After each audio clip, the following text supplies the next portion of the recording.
Bismillahirrahmanirrahim. Assalamualaikum warahmatullahi wabarakatuh.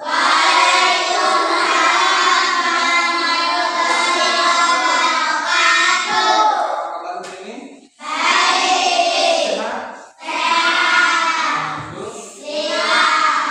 Terima kasih dan terima kasih.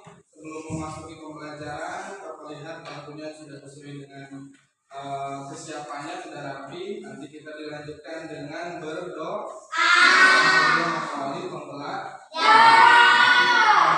baru yang ketiga inti pembelajaran itu mengenai sub kedua.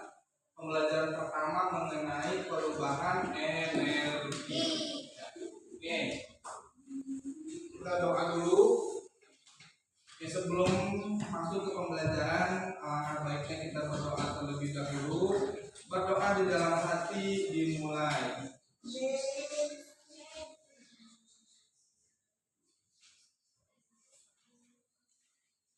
Selesai. Yang tidak hadir siapa? Adi, Fahmi, siapa lagi? Ya, cuma 2 orang. Oke, yang tidak masuk 2 orang, yaitu Ananda Fahmi dan Ananda Hadi. Terima kasih yang sudah hadirnya, tolong dipertahankan, jangan sampai tidak masuk sekolah. Oke, kita masuk ya ke pembelajaran, yaitu mengenai tentang perubahan energi. Ya, bisa kalian lihat ya pada halaman 53. Kalian coba amati gambar apa di situ, coba diamati ya. Nah, dari gambar tersebut sambil kalian mengamati, sambil menjelaskan pada perubahan sumber energi. Energi tidak dapat diciptakan oleh manusia, tapi energi juga tidak dapat dimusnahkan. Energi hanya dapat diubah dari suatu bentuk menjadi bentuk lainnya. Lalu bagaimana perubahan energi itu terjadi? Nah, bagaimana manusia memanfaatkan perubahan energi tersebut? Nah, mari kita pelajari bersama. Oke, coba dilihat di situ ada contoh bentuk atau contoh perubahan energi di halaman 54. Di halaman 54. Perubahan energi ya. Lani sedang membantu ibu di dapur, otomatis dapur sedang memasak, memperhatikan kompor yang sedang menyala. Ya, jadi Lani itu memperhatikan kompor yang sedang menyala di dapur. Lani bertanya kepada ibunya, bagaimana kompor itu bisa menyala? Ya, lalu kompor dapat menyala karena ada bahan bakar. Bahan bakar yang sering digunakan untuk kompor adalah minyak tanah dan gas. Ya, kalau ada energi minyak tanah dan gas adalah energi terbuat dari kimia. Minyak tanah diserap oleh sumbu kompor. Ya, sumbu kompor itu diselut atau dibakar menggunakan api supaya nyala. Lalu pada kompor yang menyala terjadi perubahan energi kimia menjadi energi panas. Saat kompor gas menyala juga terjadi perubahan energi kimia menjadi energi panas. Nah, bisa dilihat kompor gas sama kompor minyak ya perbedaannya. Lalu perubahan energi juga dapat terjadi pada tubuh manusia ya melalui makanan merupakan sumber energi kimia di dalam tubuh. Makanan tersebut diolah menjadi sari-sari makanan. Sari-sari makanan diubah menjadi energi karena energi ini pada seluruh tubuh dapat bekerja ya. Saat mulut, tangan, kaki dapat bekerja karena ada energi pada tubuh. Ya, begitu pula dengan bagian tubuh lainnya. Nah, di situ ada contohnya energi pada manusia. Ada anak yang sedang makan. Lalu ada gambar tubuh dalam tubuh bergerak. Nah, coba ya kalian amati yang sudah dibentuk kelompok ya, yang ini kelompok 1 yang sudah kita sepakati, kelompok 2, kelompok 3 dan kelompok 4. Ya. Nah, di situ kita akan mengamati ya, dari hasil diskusi kelompok, mengamati pada lingkungan sekitar mengenai tentang perubahan energi. Lalu setelah diskusi, otomatis sudah menulis hasil diskusi pada tabel yang sudah dibagikan yang ada di buku tema. Itu ada 2 tabel. Ya. Yang pertama ada peristiwa perubahan energi di mana? Di rumah. Yang kedua perubahan energi atau peristiwa perubahan energi di sekolah. Oke, untuk menghemat waktunya, Bapak tunjuk dari perwakilan kelompok 1. Kelompok 1 ini dia, silakan ya, contoh atau peristiwa perubahan energi di rumah apa dari kelompok 1?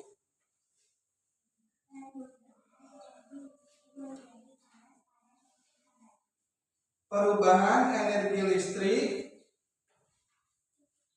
menjadi energi panas pada setrika baju. Oke, betul. Dari energi listrik disalurkan kepada setrika, itu perubahan energi listrik menjadi energi panas. Bagus, kelompok 1. Kelompok 2, Asila, diwakilkan oleh Asila. Perubahan energi di sekolah apa?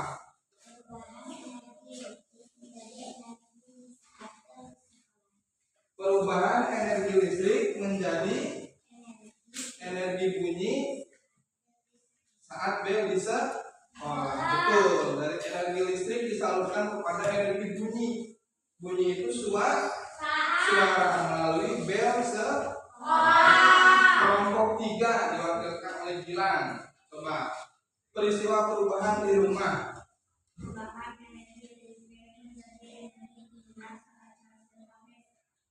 Perubahan energi listrik menjadi energi kimia saat charger. Betul. Kelompok 4, perubahan pada di rumah diwakilkan Dimas. Apa? Perubahan energi listrik menjadi energi cahaya pada saat lampu.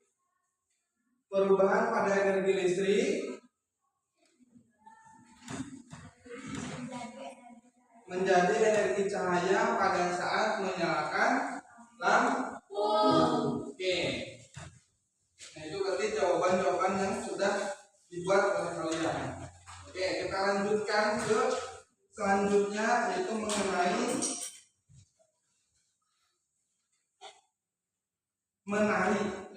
Di sini ada istilah mempelajari tentang menari. Membantu Lani beristirahat. Pada saat beristirahat, Lani mendengarkan musik sambil menari. Ya. Lani menggerakkan kakinya dengan lemah lembut. Lani menggerakkan kakinya dengan lemah lembut dengan diiringi lagu Oh Ina Ni Kake.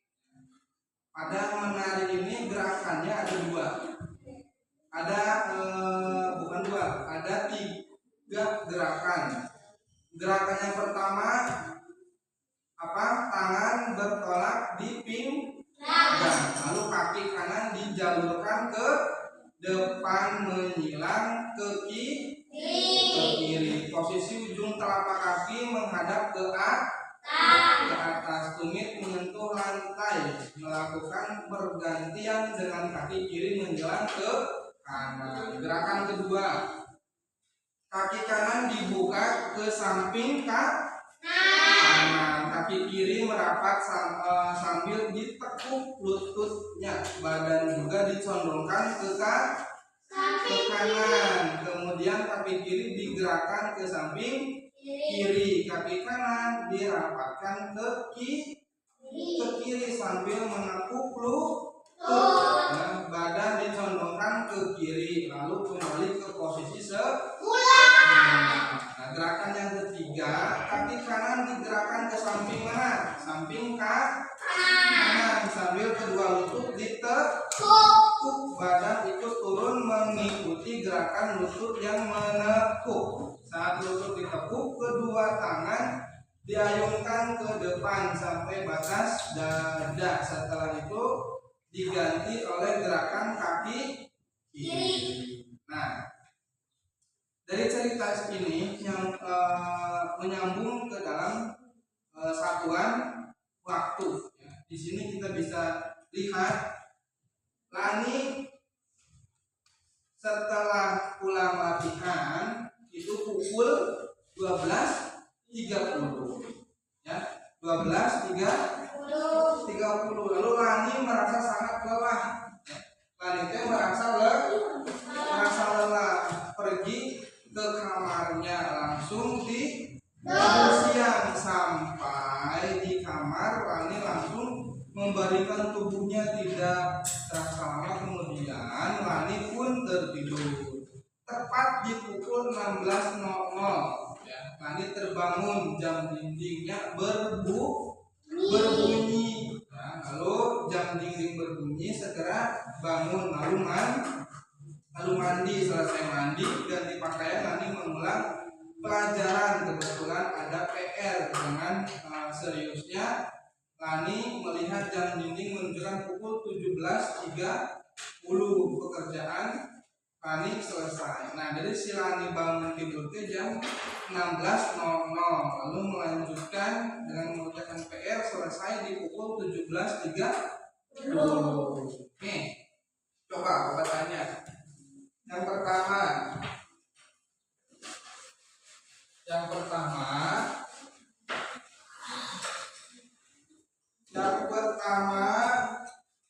pukul berapa Lani selesai latihan menari di rumahnya? Tunjukkan dengan jarum jam. Nah, ini contohnya jam dinding. Di sini ada hitungan ya, 12, 3, 6, 9. Lalu ada 1, ada 2, ada 4, ada 5, 7, 8, 10, 11. Tadi nomor 1, berapa lama Lani tidur siang? Jam berapa tadi? Jam berapa? Jam 12.30. Berarti kalau ditunjukkan dengan jarum jam yang ada di depan, jarum jam pendek menuju angka berapa? 2. Jarum jam yang panjangnya menunjukkan pukul 30 ke angka berapa? 6. Iya, bagus. Nah, yang kedua pertanyaannya, berapa lama Lani tidur siang? Nah, dari cerita tadi Lani datang ke rumah pukul 12.30.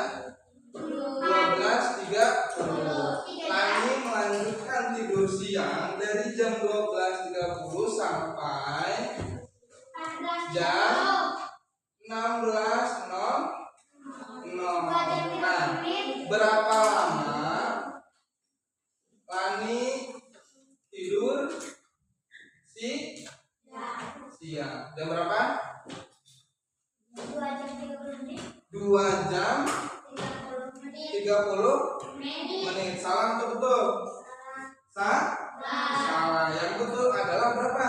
4 jam 30 menit. Kita hitung dari jam 12 ke 1 itu 60 menit, otomatis 1 jam, berarti 1 jam. Dari 1 ke 2 itu sama, 60 menit 1 jam, berarti 1 ditambah 1 2. Ya, hitungannya 2 jam. Berarti 2 ke 3 3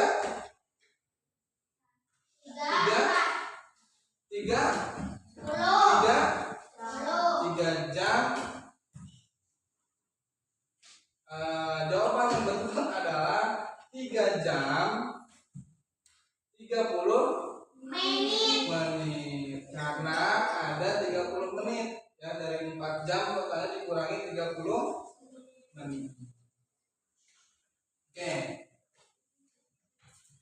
kita cukupkan ya pada pembahasan pagi hari ini. Terima kasih, semoga kalian dapat memahami. Terima kasih atas waktunya. Bapak akhiri dengan ucapan hamba